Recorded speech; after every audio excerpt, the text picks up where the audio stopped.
معروف anchor person اور تجزیہ کار آسما شرازی نے کہا ہے کہ ہم دنیا سے بھلے بات کریں نہ کریں، خود سے تو سوال کر سکتے ہیں۔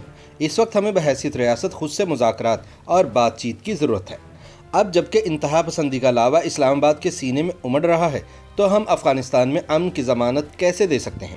ہمارے غیر محفوظ شہر بیرونی خطرے کو کیسے ٹال سکتے ہیں؟ اور ہمارے اندر کی تقسیم ہمیں 5th یا 6th جنریشن وارفیئر سے کیسے بچا سکتی ہے؟ پوچھنا تو یہ بھی چاہیے کہ ہم کس کس کی جنگ کب لڑیں گے، اور یہ کہ ماضی کی غلطیاں کب تک دہراتے رہیں گے۔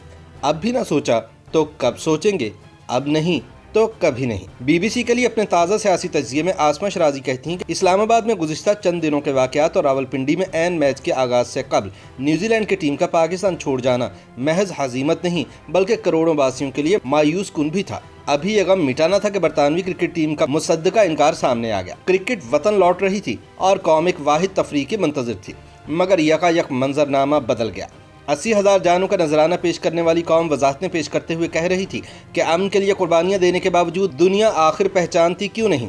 آسما شرازی کے مطابق کرکٹ ہمارے خون میں ہے اور اس کھیل کے لیے ہماری رگوں میں بہنے والا خون سبز رنگ کا یہ محض کھیل نہیں بلکہ وہ جذبہ ہے جو پاکستان کو عقائی بنا دیتا ہے۔ اسی لیے دشمن کا یہ حملہ دراصل پوری قوم پر نفسیاتی حربہ ہے۔ سچ تو یہ ہے کہ ہم ہزاروں جانوں کی قربانی کے باوجود دنیا کو یہ باور کرانے میں ناکام ہیں کہ ہم پر مسلط ہونے والی دہشت گردی کی جنگ نے قیمتی جانیں تو چھینی ہی، ہمارے خواب بھی چھین لیے ہیں۔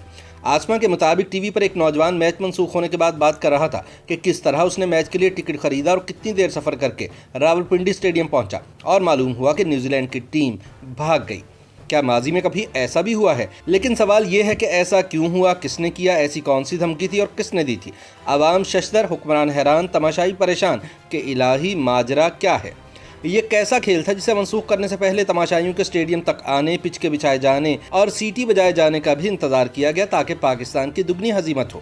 آسما شرازی کہتی ہیں کہ بات اندازوں اور تخمینوں سے بہت آگے کی ہے۔ المیہ یہ نہیں کہ دنیا ہمیں کیسے دیکھ رہی ہے، دکھ اس بات کا ہے کہ ہم نے اپنی قربانیوں کو دنیا کے سامنے پیش کیسے کیا ہے۔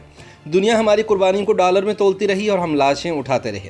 یہی نہیں، بار بار زخم کھانے کے باوجود ایک بار پھر تحریک طالبان کو معاف کرنے کو تیار ہے، جبکہ وہاں سے جواب اب بھی یہی ہے کہ معافی مانگے تو کیوں؟ دنیا ہم سے خوش نہیں اور ہم دنیا سے ناراض۔ ایک طرف امریکہ پاکستان کو آنکھیں دکھا رہا ہے تو دوسری جانب ہم چین سے آنکھیں چرا رہے ہیں۔ افغانستان کی کابینہ ہم نے بنائی یا نہیں بنائی، لیکن حقانی قبیلہ ایسا گلے پڑا ہے کہ ایران اور روس جیسے ہمسائے بھی تحفظات کا اظہار کر رہے ہیں۔ آسما سوال کرتی ہیں کہ آخر کوئی بتائے کہ ہماری خارجہ پالیسی ہے کیا اور اس کے اہداف کیا ہیں؟ ان کا کہنا ہے کہ اس بارے کسی کو کوئی خاص معلومات نہیں، مگر ایک بات ظاہر ہے کہ ہمارا جھکاؤ امریکہ کی جانب ہے اور امریکہ کا انڈیا کی جانب۔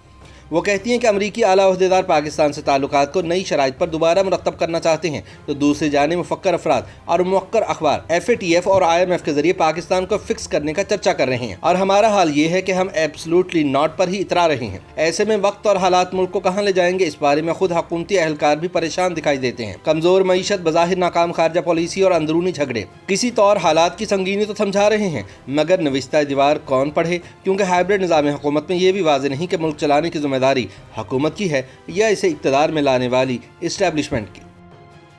YouTube پر گوگلی نیوز دیکھنے کے لیے youtube.com کی سرچ بار میں گوگلی نیوز TV ٹائپ کریں۔ گوگلی نیوز کے پیج پر سرخ رنگ کے سبسکرپشن والے بٹن پر کلک کرنا نہ بھولیے۔ YouTube پیج پر اپلوڈ ہونے والی ویڈیوز سے باخبر رہنے کے لیے بیل آئیکن پر کلک کیجیے۔ آپ کو ہر نئی ویڈیو کے بارے میں نوٹیفیکیشن موصول ہو جائے گا۔